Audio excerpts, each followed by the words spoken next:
everyone. Welcome back to the Med to Be. I am your host, Nama Nzaduru, and today I have with me Daniel Nyacho. Hey, Daniel, how are you doing? I am doing great, Noma.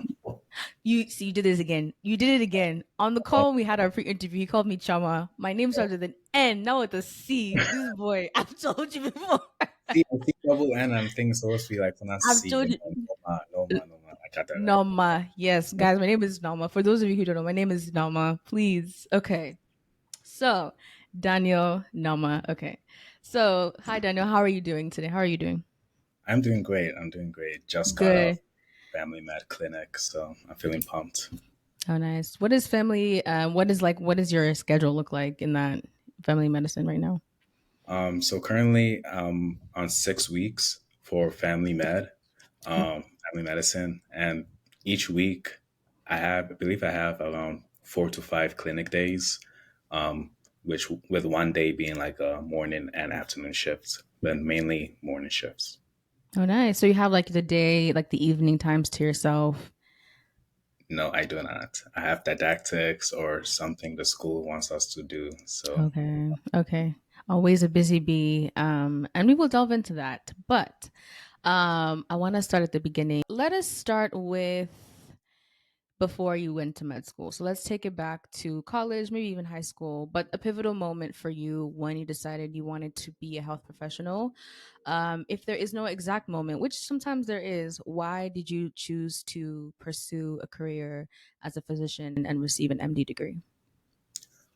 so I guess a pivotal moment and something that I clearly remember was actually like in the third grade. I grew up in Chicago, so I um, went to elementary school there, and we were learning about the nervous system. And for me, that was just like very mind blowing, considering the fact that like we are very complex creatures and we act in a very simple way. So Mm-hmm. I was very interested into like learning about our body, physiology, everything, and I guess that was the starting point. Obviously, I wasn't like, oh, medicine all the way, but all I know is at that point, I'm like, medicine is a possible career for me. And then it was when I entered college where I was like really starting to think to myself, like, what do I want to do with my life? I was a biochemistry major, but even then, I was like very interested in chemistry. And the only reason I didn't become a chem major was I had to take a second year of, well, I have to take physical chemistry too. And I was like, I don't want to do that. So Yeah. let me just go to a biochem major. Um, so for me, during that time, organic chemistry, everybody hates it. I loved organic chemistry. It really like Mm. went back to that fundamental basic of we are very complex down to the molecules. And I just wanted to learn a little bit more about that. That almost shifted me away from medicine Wow. because at the end of the day, chemistry is more delves deeper and physics delves even more deeper. I'm like, but I can't be a physicist. I'm not that good at math. I'm sorry. Um, After college, when I, graduated, I started working. I moved down here to Texas, Dallas, Texas, and I was doing research at UT Southwestern, specifically with the neurology and neurosurgery department. And for me, I was blessed to have the opportunity to to shadow them, get to be in the operating room cases with them, and it just really solidified the fact that I wanted to do medicine. So it sounds like you took a little time off between college and starting med school. What did you do during those growth years? How many did you take? And are you happy you took them, or do you think you could have done without them? For me, Yeah. I graduated college in like 3 years. So I didn't feel like I was in a rush to hop into medical school. And even if I did, I didn't really Did you say take you that graduated college in 2 years? 3 years. 3 years. Oh, whoa, that's great. That's great. Okay. Um, I didn't really take the MCAT during college. Like I was busy with my courses. I didn't have time to be studying for something else. So during my growth years, I took 2 growth years. The first year was me working, trying to get my bag up. I was in a new city, new state.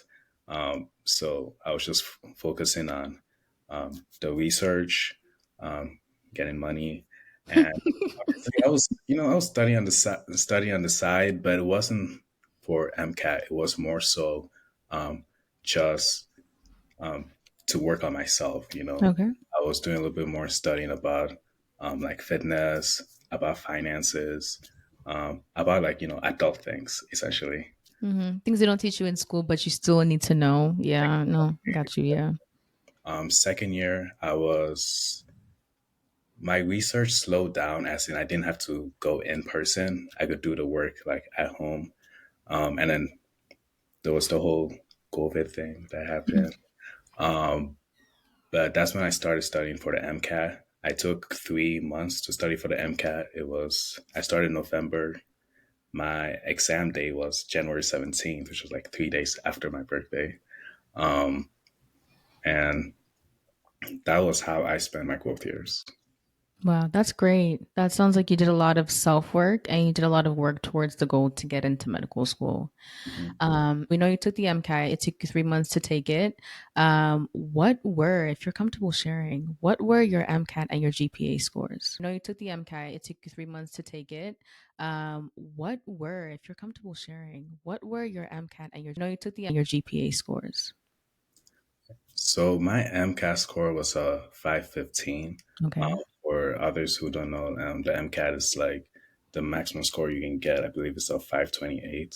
Mhm. So I got a 515. My GPA for TM, I applied through the Texas system, which is called a TMD SAS. Um, Other states uses the MCAS. I only applied via TMD SAS, and they have two metrics: your unweighted GPA and your science GPA. Mhm. For my unweighted GPA, it was 3.73. But for my science GPA, it was around like 3.83. So definitely, if you're concerned about like you not doing the best in like English or history, don't worry. They primarily look at your science GPA, and Mm. that's what you should be focusing on. But obviously, if you can do get in all your courses, do that. Um, yeah, those were my scores. The application was really, I was stressed out. I was stressed out because I was thinking that was my first time applying, and I was thinking to myself like, what would I do if I don't get in? Mhm. There's a lot of pressure, family side, um, and just on me, like pressure I placed on myself. So I was really stressed.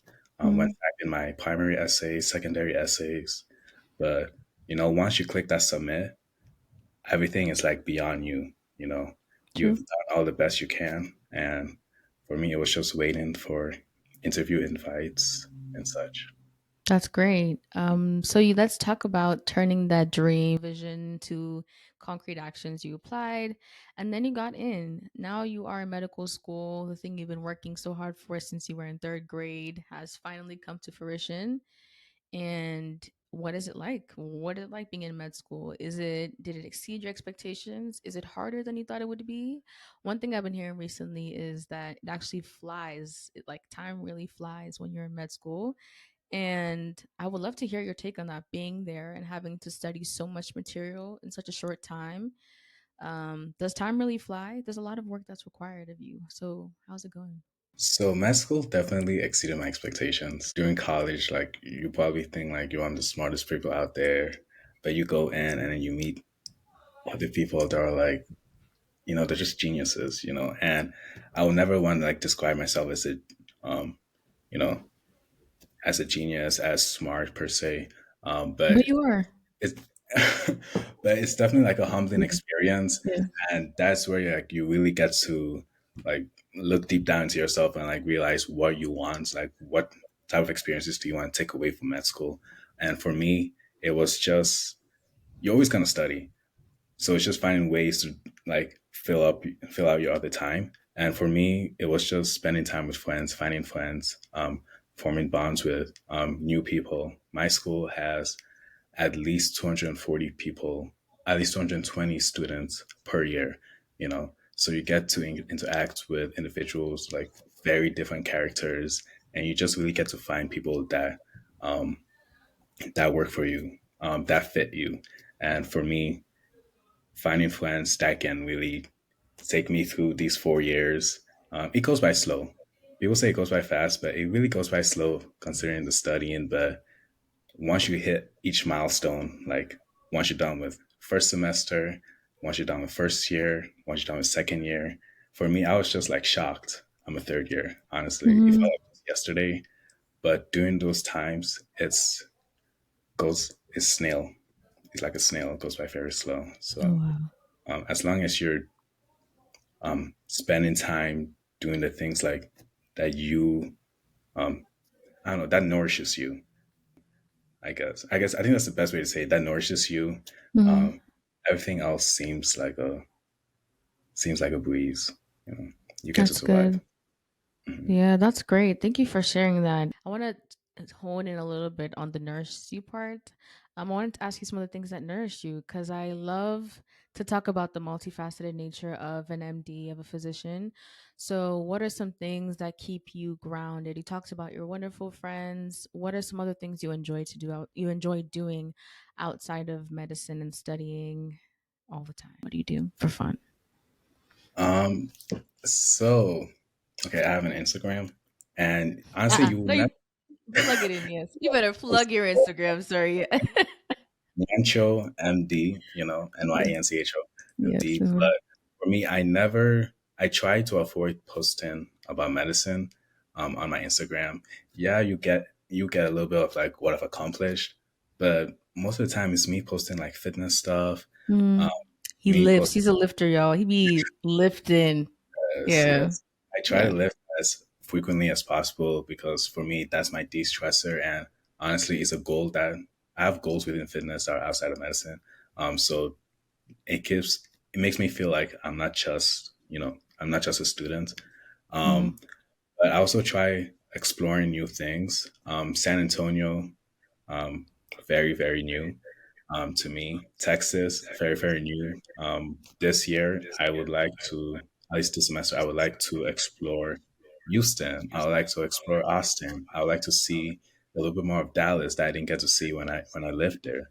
Um, Also, I like eating new food, like trying new foods. I have on my Google Maps, I have saved like every single restaurant that I want to try. Coffee shops are a thing for me. Me and my friend Sam, we just like to explore new coffee shops, to study, to taste our coffee. I'm not really like a coffee type of person, but definitely um, experiencing new vibes, I guess, is something that Mm. I like to do. That's really cool. That's nice. I'm a coffee shop girl too. I like the aesthetic of coffee shops as well. I'm also a foodie as well, so you'll definitely have to share your restaurants. Towards the end of the interview, I always like to ask questions about words of advice and encouragement to pass along to someone currently applying to medical school, thinking about going to medical school, someone who might already be in, but is like maybe an M1 and you're an M3. Just a word of encouragement and of advice that you could pass on to someone who will soon be in your place. For my pre medical students, I would like to say if you're a freshman or a sophomore, definitely focus on your grades. It's typically not spoken of, but grades are one of the few things that you can change, especially if you start early. So focus on your grades. If you're a junior or a senior, that's when you start focusing on other things that like volunteering, shadowing. I won't say research is important, but if your institution has like the research capacity, can take in students to help with research, then definitely shoot your shot with the faculty. They're definitely harder compared to like medical school faculty in regards to like, oh, I'm so excited to have you in my research team, but definitely try, and it can definitely do you wonders during your application cycle. Um, but most of all, explore if medicine is what you really want. Me and my That friends one. were always, Yeah. yeah, well, me and my friends always talking about like, dang, we want the life of of an engineer, of a software, software engineer. I'm like, but once you realize medicine is what you want, it makes it easier as you enter medical school. It makes the entire process easier because you know that taking steps towards your dream. You know, not somebody else's dream, not your parents' dream, but your dream overall. Um, for first year and second year medical students, those are the preclinical years where you're mainly in the books. Um, Stay in your books, but also focus on making friends. Um, like I said previously, friends are really what like got me through the years. You know, making new experiences, making new memories with them. Um, so definitely find your people, and you don't have to be. This may sound toxic.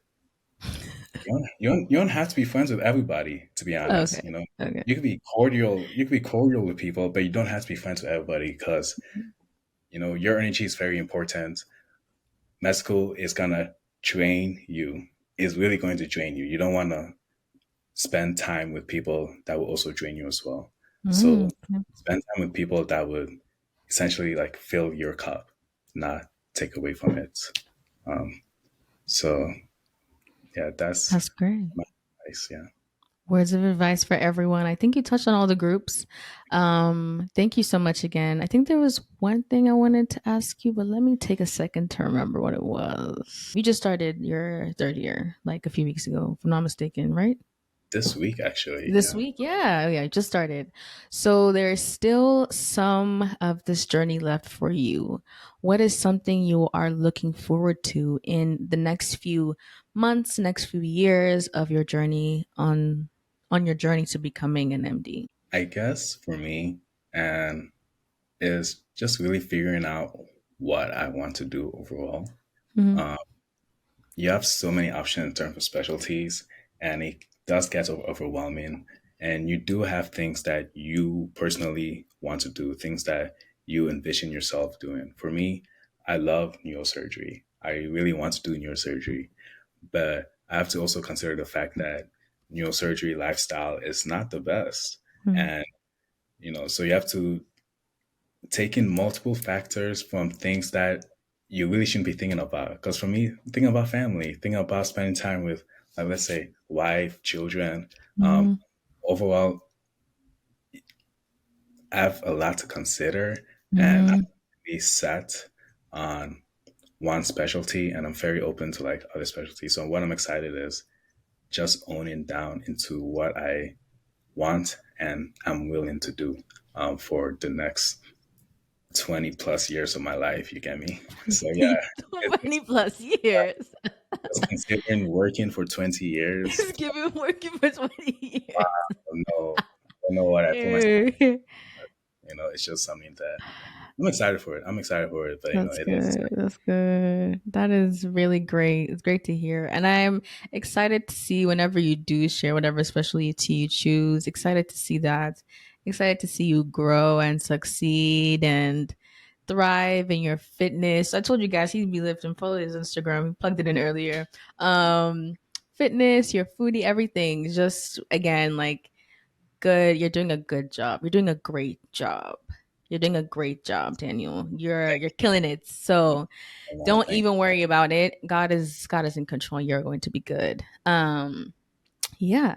So I think that's it. Those are all the questions I had. Thank you so much, Daniel. Thank you so much for being here. Members of the Med to Be community, thank you so much for coming and watching this video. Send lots of love and support to Daniel. Follow his Instagram. Ask him for his food recommendations if you live in San Antonio or want to go to San Antonio. I'm trusting that they'll be great recommendations. Daniel, anything else you want to say? I recently added a Korean barbecue chicken spot in Okay. my, Yeah. so it's definitely it's in Dallas as well. So I'm definitely Okay. excited to try it, hopefully this weekend or next weekend. You know, Okay. No, send me that one because I may be in Dallas some at some point in the summer. I've never been to Dallas, but I used to live in Houston, but summer's over. I'm hmm? Summer's over. What are you talking about? I mean, summer's over. It's literally July. People people are in school. Man, I'm Oh, sorry. sorry to those people. Sorry to Um, those people. Sorry to y'all. yeah, But yes. Anything else, Daniel? yeah. Let me know and I'll send you. I'll send you it. All right. All right. Thank you guys. Thank you, Daniel. Have a wonderful day, and I will see you on our next episode, guys. Bye. I mean.